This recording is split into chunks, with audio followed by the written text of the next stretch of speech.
네, 제가 오늘 말씀드리는 내용은 제목은 인공지능이라는 거대한 파동 속에서라고 되어 있지만은 사실은 이 인공지능의 시대가 굉장히 빠른 속도로 우리한테 지금 다가오고 있는데 저희가 좀 예측하기 힘들 정도로 굉장히 빨리 발전하고 있죠. 저 역시도 상당히 예측하기가 힘듭니다.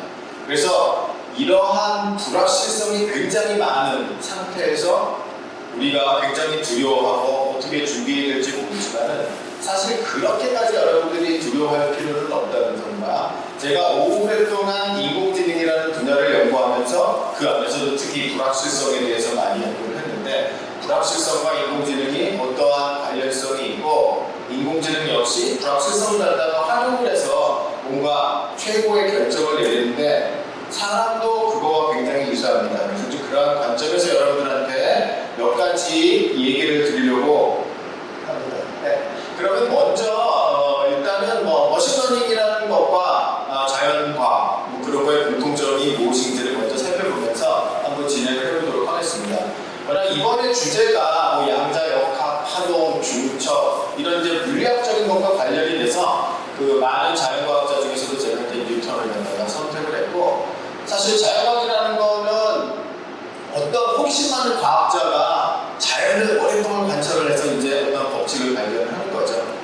그런데 이 머신러닝이라는 기술은 사실은 이 많은 관찰이라는 거는 많은 데이터를 갖다가 얻는다는 거고 그 얻어진 많은 데이터를 컴퓨터에 입력을 주고 컴퓨터가 그 안에서 뭔가 숨어져 있는 그런 원칙들을 갖다가 발견한다는 관점에서 보면은 사실 자연과학이나 머신러닝이라는 거는 상당히 공통점이 많고 다만 차이점은 어떤 호기심 많은 과학자가 하느냐 아니면 컴퓨터가 하느냐 그 정도의 차이라고 볼 수가 있습니다.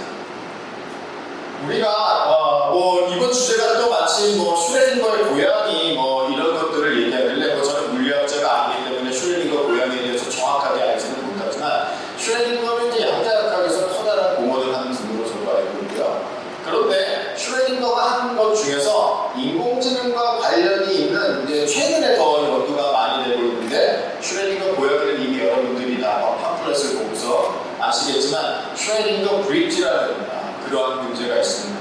슈레딩거 브릿지는 뭐냐면 어떤 하나의 곳에서 다른 장소로 많은 물건들을 예를 들어 많은 물건들을 갖다가 옮기려고 할 때 과연 그러면 어떠한 길로 옮기는 것이 비용이 가장 적게 들고 단순히 비용만 적게 드는 것이 아니라 어떤 길로 이동하는 것이 가장 자연스러운가 이 두 가지를 다 고려한 최적의 길을 갖다 찾는 문제인데 이거는 최근 들어서 지금 우리가 널리 쓰고 있는 달리라든지 midjourney 같은 이미지를 제너레이션하는 그 생성형 AI와 밀접한 관계에 있어서 이 슈레딩거 브릿지 관점에서 지금 또 생성형 AI를 갖다가 연구하는 것들이 있습니다.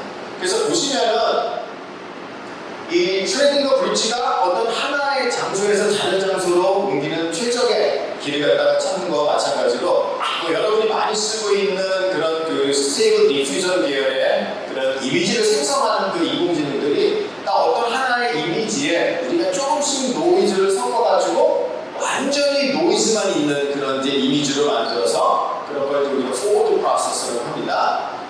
그 다음에 이미지 그 노이즈에서 다시 그 어떤 깨끗한 이미지로 변환하는 인버스 프로세스를 우리가 많은 데이터로부터 학습을 해서 어떤 임의의 초기 조건을 주면은 다양한 이미지가 생성이 되도록 하는 그런 기술을 많이 쓰고 있는데 이 또한 그러면은 어떠한 노이즈에서 이미지를 생성하는데 가장 최고의 길은 뭔가가 마치 슈레딩거 브릿지 문제를 푸는 것과 굉장히 유사하기 때문에 그 슈레딩거 브릿지 관점에서 이런 생성형 AI를 요새 연구를 많이 하고 있습니다. 근데 지금 제가 얘기하는 게 사실은 여러분들이 한 번도 생각해보지 못한 그런 어떤 학문적인 문제이기 때문에 잘 이해가 금방 되지는 않죠. 여러분들 학생분들은 많은 공부를 하면서 이해가 안 되는 경우가 굉장히 많을 텐데요.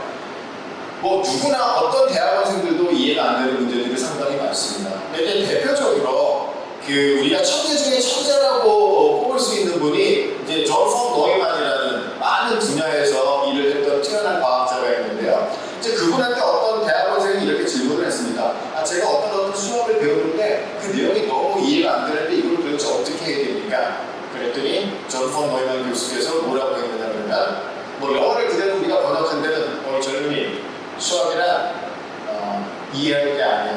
익숙해지는 거야 라고 이제 얘기를 했습니다.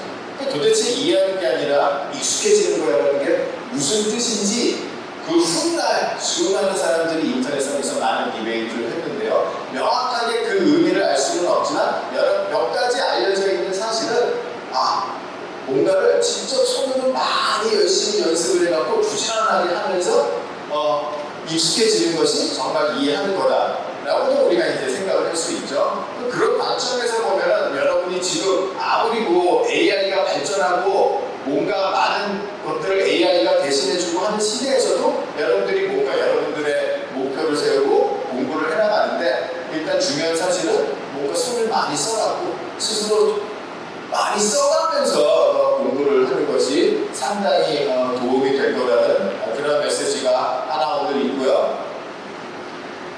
그 다음에 이제 오늘 제가 뭐 불확실성에 대해서 그 얘기를 드리려고 하는데 뭐 여러 가지가 있지만 이제 그 중에 또 하나의 문제가 사실 이제 보시면은 이제 이렇게 몇 가지 과외 그림들이 있잖아요. 그 왼쪽에 있는 그 과외 그림들을 가지고 이제 우리가 인공지능 모델을 갖다가 학습을 합니다. 잘 학습을 했어요. 자, 그 다음에 이제 실제 우리가 테스트를 하려고 할 때는 그런 이쁜 과외 그림들이 아니라 이제 오른쪽에 보이는 이렇게 이제 스케치한 모양들의 그 그림들을 갖다가 만약에 우리가 입력으로 준다면 인공지능이 당황을 하겠죠. 나는 이런 종류의 스케치 그림을 본 적이 없는데 그런데 실제 문제에서는 이런 일들이 비일비재하게 일어나는데 그동안에 개발됐던 그런 인공지능 모델들이 이런 상황에 대처하기에는 좀 아직은 미흡합니다.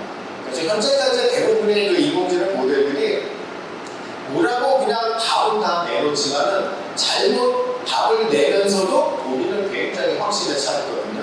그래서 이제 그런 게 이제 상당히 문제라고 인식이 되고 있고 그럼 그런 것들을 우리가 어떻게 극복하느냐? 그런 뭔가 사람처럼 인공지능도 뭔가 디시전을 내릴 때 어떤 컨피던스들을 계산을 하고 컨피던스가 떨어질 때는 나는 잘 모르겠다라고 대답할지도 아니고 그래 능력이 있어야 되는 게 아니냐라고 생각을 해서 그런 거랑 관련된 이제 연구들이 많이 진행이 되는데요. 그런 거에 관련해서 가장 대표적인 것이 Selective Classification 개념인데 그게 뭐냐면은 인공지능 모델이 어떤 입력이 들어왔을 때 뭐 명확하게 이거는 내가 학습 시에도 뭐 사과의 이미지면은 뭐 사과라고 확신에 차서 얘기를 하지만 사과의 어떤 스케치 모양이 입력으로 들어왔을 때에는 이게 사과인지 아닌지 확실히 모른다. 그러면 자기의 컨피던스가 상당히 떨어질 때는 아예 답을 보류를 하는 거죠. 그래서 그거는 보류를 하겠다라는 셋으로 옮기고 자기가 결정할 수 있는, 자기가 예측할 수 있는 그런 입력에 대해서만 결정을 하고 자신이 없는 것들은 다 보류를 시키는 그러한 것들을 이제 Selective Classification이라고 그거 역시 상당히 어떤 컨피던스를 계산한다든지 하는 것들은 불확실성, uncertainty들을 갖다가 우리가 적절하게 계산할 수 있는 그러한 툴들이 있어야 되고 그런 거랑 관련된 연구가 상당히 중요합니다. 또한 불확실성이 정말로 중요한 문제가 예를 들어 여러분들이 카지노에 가서 슬롯 머신을 가지고 플레이를 하는데 어느 슬롯 머신이 진짜 잭팟이 터질지는 모르죠. 각각의 슬롯 머신들이 우리한테 주는 상금의 그 액수들이 좀 틀리다고 가정을 했을 때 그럼 뭐 첫 번째로 한번 땡겨보고 뭐 코인이 나올 수도 있고요. 그다음 두 번째 거 땡겨보고 코인이 나올 수도 있고 안 나올 수도 있고 그렇죠. 근데 여러 번 이것저것 플레이를 하면서 어떤 게 가장 베스트일지를 갖다가 결정해 나가는 그런 문제를 우리가 이제 멀티아웃 매니지라고 하는데요. 그럼 매 순간 결정을 할 때 그냥 얘가 요번에 저거 돈이 많이 나왔으니까 그냥 나는 이거를 하겠어. 아니야 저거는 한 번도 플레이를 안 해봤으니까 저놈이 어쩌고 대박을 칠 것 같아. 이러한 여러 가지 생각을 사람들이 하겠죠. 인공지능에서도 디시전을 할 때 쟤는 내가 안 해봤는데 뭔가 대박이 날 것 같아. 상당한 불확실성이 있습니다. 그래서 이제 그런 불확실성도 보류하고 요놈은 한번 해봤는데 상당히 뭔가 뭐 보상이 많이 나왔어. 그러면 이제 또 그것도 고려하고 두 가지를 갖다가 이제 적절히 밸런싱하는 그러한 문제가 되고 있습니다.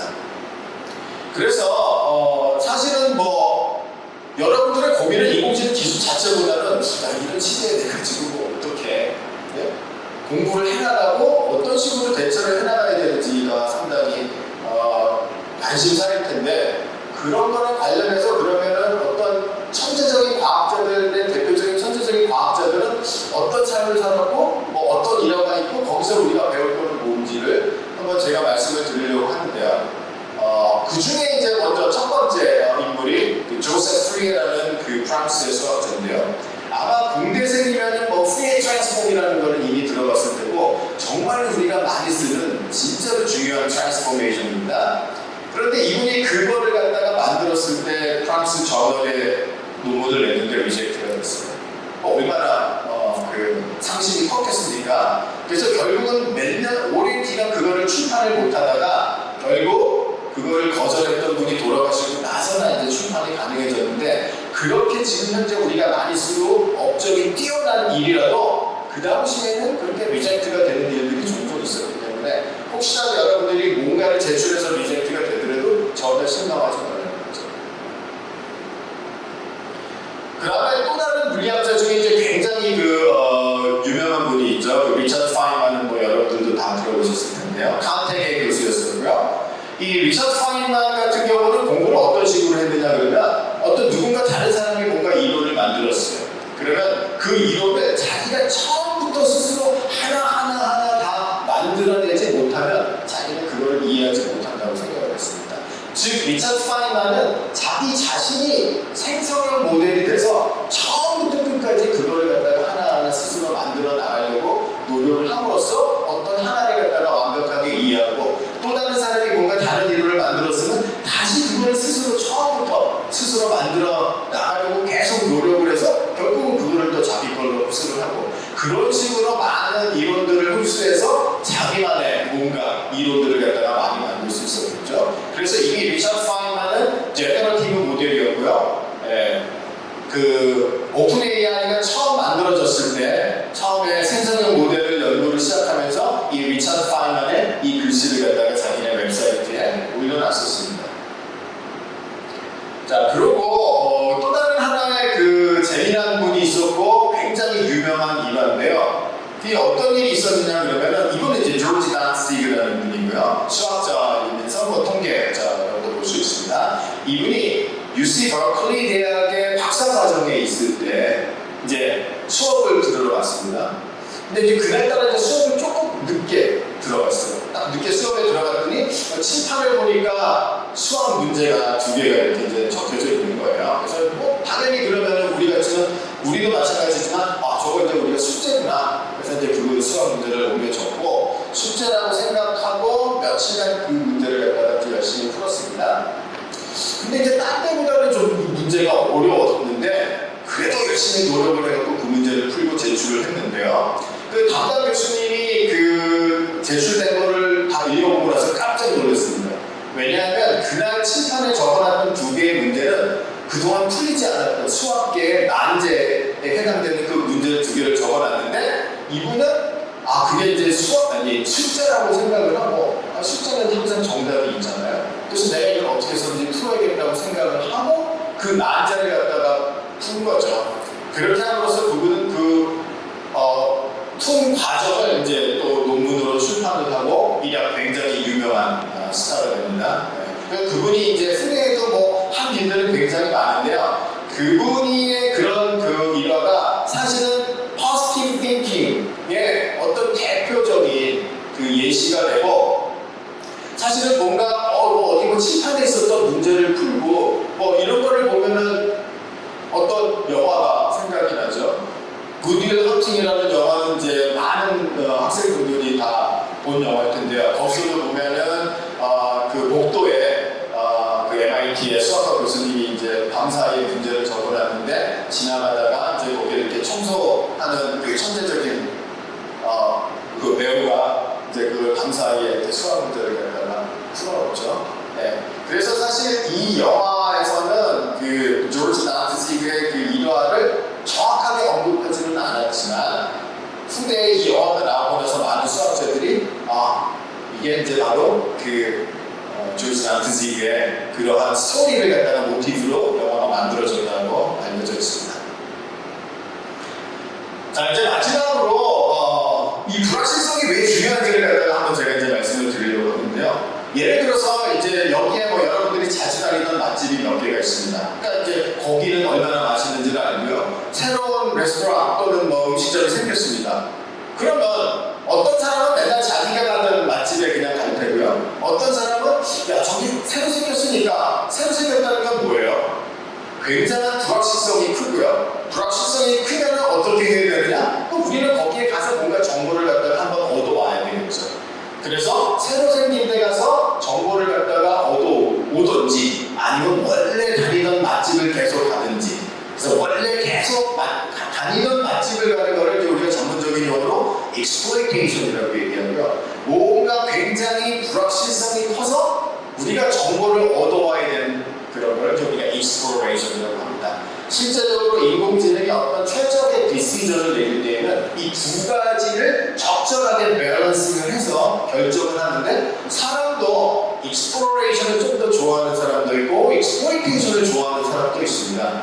그래서 여러분들 같은 경우는 지금 뭐 상당히 지금 엄청난 불확실성이 있는 시대에 살고 있는데 누구나 똑같은 결정을 할 필요는 없습니다. 각자 나는 익스플로이테이션을 좀 더 지금 하고 있는 그런 것들을 더 잘하려고 노력을 하든지, 아니면 뭔가 미지에 아직은 한 번도 해보지 못한 거를 갖다가 한 번쯤 해보면서 어떤 정보를 얻든지, 그러나 이제 익스플로레이션, 즉 그 불확실한 거를 갖다가 한 번쯤 선택을 해서 정보를 얻는다는 거는 뭐 밸런싱을 하든 안 하든 누구한테나 굉장히 중요한 거고요.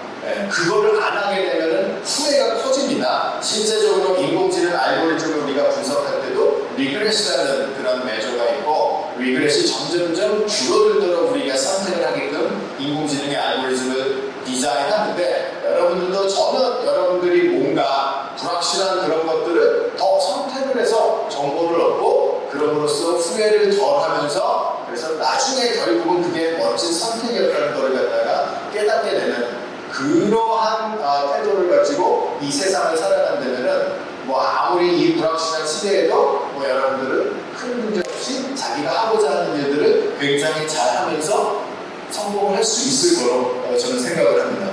네, 오늘 제 강연을 이상 마치도록